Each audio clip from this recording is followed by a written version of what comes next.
ઓમ નમો ભગવતે વાસુદેવાય। જીવાત્માઓ આ ભૌતિક સંસારમાં પોતાના પાપ અને પુણ્યના ચક્રમાં ફસાઈને જન્મ અને મૃત્યુની સતત ગતિ કરતા રહે છે, પરંતુ આપણા શાસ્ત્રો અને પરમ ભગવાન અત્યંત કરુણામય છે, જે એક વિશેષ દિવસનું સર્જન કરે છે અને જેના દ્વારા આપણે આ જન્મ મૃત્યુના ચક્રમાંથી સદાકાળ માટે મુક્ત થઈ શકીએ છીએ। અને તે વિશેષ દિવસ છે એકાદશીનો દિવસ। દરેક મહિનામાં 2 વખત આવતી એકાદશી તિથિ મનુષ્યને ખૂબ ભયંકર પાપ કર્મોમાંથી પણ મુક્ત કરી દે છે, અને એવી જ એકાદશી એટલે પાપ મોચની એકાદશી જે આવી રહી છે। તો ચાલો આજના આ વિડીયોમાં જાણીએ કે આ વખતે પાપ મોચની એકાદશી ક્યારે છે, આ તિથિ ક્યારે શરૂ થાય છે, ક્યારે પૂર્ણ થશે, આ દિવસના અન્ય શુભ મુહૂર્તો કયા રહેશે અને બીજા દિવસે વ્રતનું પારણ કરવાનું શુભ સમય શું રહેશે। આ બધી જ માહિતી તમને આજના વિડીયોમાં શેર કરીશું, તેથી આજનો વિડીયો તમારા માટે ખૂબ જ મહત્વપૂર્ણ છે, તેથી આ વિડીયોને લાસ્ટ સુધી જરૂર જોજો। જો વિડીયો ગમે તો એક લાઈક કરી લેજો અને કોમેન્ટમાં જય શ્રી કૃષ્ણ લખી લેજો, તેથી ભગવાન વિષ્ણુના આશીર્વાદ પણ આપણને પ્રાપ્ત થઈ જાય। તો ચાલો આજનો પાપ મોચની એકાદશી ક્યારે છે તે વિષયનો વિશેષ વિડીયો શરૂ કરીએ। ફાગણ માસના કૃષ્ણ પક્ષમાં આવતી એકાદશીને પાપમોચની એકાદશી તરીકે ઓળખવામાં આવે છે। આ વખતે પાપમોચની એકાદશી વ્રત રાખવામાં આવશે 15 માર્ચ 2026 રવિવારના દિવસે। આ વખતે એકાદશી તિથિનો આરંભ થઈ રહ્યો છે 14 માર્ચ 2026 શનિવારના દિવસે સવારે 8:10 અને આ એકાદશી તિથિ સમાપ્ત થઈ જશે 15 માર્ચ 2026 રવિવારના દિવસે સવારે 9:16। પરંતુ જેમ આપણે જાણીએ છીએ, તિથિઓનું પાલન આપણે સૂર્યોદયના સમય મુજબ કરીએ છીએ, અને તેથી ઉદયાતિથિ મુજબ એકાદશી તિથિ સૂર્યોદયના સમયે જે દિવસે ઉપલબ્ધ હોય છે તે જ દિવસે આપણે એકાદશીનું વ્રત રાખીએ છીએ।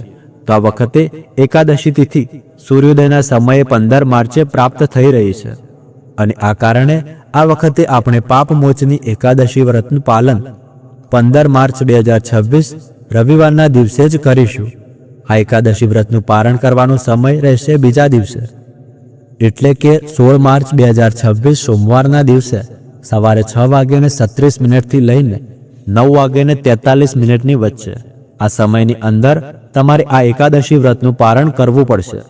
ચાલો હવે આ એકાદશી સાથે જોડાયેલા કેટલાક અન્ય શુભ મુહૂર્તો વિશે જાણીએ, પરંતુ તે પહેલાં આપણે જાણશું કે આ એકાદશી વ્રતનું પાલન આપણે કેવી રીતે કરીશું।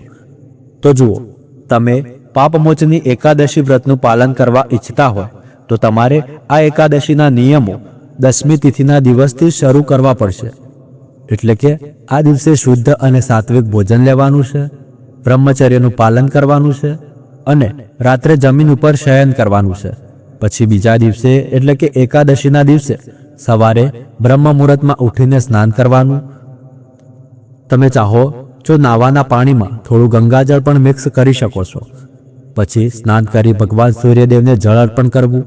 ત્યારબાદ ઘરના મંદિરમાં વિધિ વિધાનપૂર્વક ભગવાન વિષ્ણુ માતા લક્ષ્મીની પૂજા આરાધના કરવી અને આ વ્રત રાખવાનો સંકલ્પ કરવો, એટલે કે આખો દિવસ ઉપવાસ કરીશું એવો સંકલ્પ તમારે ભગવાન વિષ્ણુ આગળ કરવાનો છે। એકાદશીનો ઉપવાસ તમે નિર્જળ પણ રાખી શકો છો અને ફરાળ પણ કરી શકો છો, તમારી જેમ ઈચ્છા હોય એમ તમે કરી શકો છો। પછી સાંજે ફરીથી ભગવાન વિષ્ણુ માતા લક્ષ્મીની પૂજા આરાધના કરવી અને રાત્રે જાગરણ કરવું। રાત્રે તમે ભગવદ્ ગીતાના પાઠનું શ્રવણ કરી શકો છો, એકાદશીની કથાઓ સાંભળી શકો છો, તેમજ ભજન કીર્તન અને ભગવાનના નામોનો જપ કરી શકો છો। તો ચાલો હવે જાણીએ આ દિવસના શુભ મુહૂર્તો વિશે। તો જુઓ, 15 માર્ચે એકાદશીના દિવસે પ્રાતઃ બ્રહ્મ મુહૂર્તનો સમય રહેશે સવારે 4:55 થી લઈને 5:43 વચ્ચે, અને સૂર્યોદય થશે સવારે 6:31। સૂર્યાસ્તનો સમય છે સાંજે 6:29। આ વખતે એકાદશી તિથિ પર સવારે 9:16 સુધી એકાદશી તિથિ રહેશે, અને ત્યારબાદ દ્વાદશી તિથિ શરૂ થઈ જાય છે। એકાદશીના દિવસે સવારે પ્રાતઃકાળ ભગવાન શ્રી હરિની પૂજા અર્ચના કરવાનો સમય રહેશે સવારે 5:19 થી લઈને 6:31 સુધી અને સાંજના સમયે ભગવાન શ્રી કૃષ્ણની પૂજા અર્ચના તમે કરી શકો છો. સાંજે 6:29 થી લઈને 7:41 વચ્ચે. આ દિવસે અભિજીત મુહૂર્ત રહેશે. બપોરે 12:06 થી લઈને 12:54 સુધી અને અમૃતકાળનો સમય છે સાંજે 7:03 થી લઈને 8:43 સુધી. વિજય મુહૂર્ત રહેશે બપોરે 2:30 થી લઈને 3:18 વચ્ચે અને રાહુકાળનો સમય રહેશે સાંજે 5 વાગ્યાથી લઈને 6:29 સુધી. રાહુકાળમાં કોઈ પણ શુભ અથવા માંગલિક કાર્ય કરવામાં આવતું નથી. આ એકાદશી પર ખાસ કરીને દ્વિપુષ્કર યોગ પણ બની રહ્યો છે, પરંતુ તે બનશે બીજા દિવસે 16 માર્ચે સવારે 5:56 થી લઈને 6:30 સુધી. આજ એકાદશીના દિવસે મીન સંક્રાંતિ પણ ઉજવાશે. એકાદશીના બીજા દિવસે એટલે કે 16 માર્ચે સોમ પ્રદોષ વ્રત આવવાનું છે. તેથી જે ભક્તો પ્રદોષ વ્રતનું પાલન કરે છે તેમને આ એકાદશી વ્રતનું પાલન પણ એ જ રીતે કરવું પડશે, જેથી તેઓ પોતાના પ્રદોષ વ્રતનું પણ યથાવત રીતે પાલન કરી શકે. ઘણા ભક્તો અમને પૂછે છે કે જ્યારે એકાદશીનું વ્રત રાખવામાં આવે અને બીજા દિવસે પ્રદોષ વ્રત આવે ત્યારે એકાદશી વ્રતનું પારણ કેવી રીતે કરવું અને પ્રદોષ વ્રત યથાવત ચાલુ કેવી રીતે રાખવું? તો તેની વિધિ ખૂબ સરળ છે. હવે એકાદશી વ્રતના બીજા દિવસે પારણના સમયે પારણની જે શાસ્ત્રોક્ત વિધિ છે તેનું પાલન કરો. બધી ક્રિયાઓ પૂર્ણ કરો, ભગવાન પાસે પ્રાર્થના કરો. એકાદશી વ્રતને ભગવાનને સમર્પિત કરતા તેમની ભક્તિની યાચના કરો અને ત્યારબાદ બ્રાહ્મણને પોતાની ક્ષમતા મુજબ દાન આપો. કોઈ યોગ્ય વૈષ્ણવને ભોજન માટે આમંત્રિત કરો અથવા તેમને દાન આપો અને ત્યારબાદ અંતમાં જ્યારે તમે પણ પોતે પારણ કરવા જઈ રહ્યા હોય ત્યારે જો તમારું પ્રદોષ વ્રત હોય તો તમે ચોખાના એક દાણો લઈને આખા એકાદશી વ્રતનું પારણ કરી શકો છો અને ત્યારબાદ યથાવત રીતે તમારા પ્રદોષ વ્રતને ચાલુ રાખી શકો છો. આ વખતે સોમવારે આ પ્રદોષ વ્રત આવી રહ્યું છે, તેથી તેને સોમ પ્રદોષ વ્રતના નામે પણ ઓળખવામાં આવશે. આ વખતની જે પાપમોચની એકાદશી છે તે પોતાના નામ મુજબ દરેક પ્રકારના પાપોનો નાશ કરનાર માનવામાં આવી છે.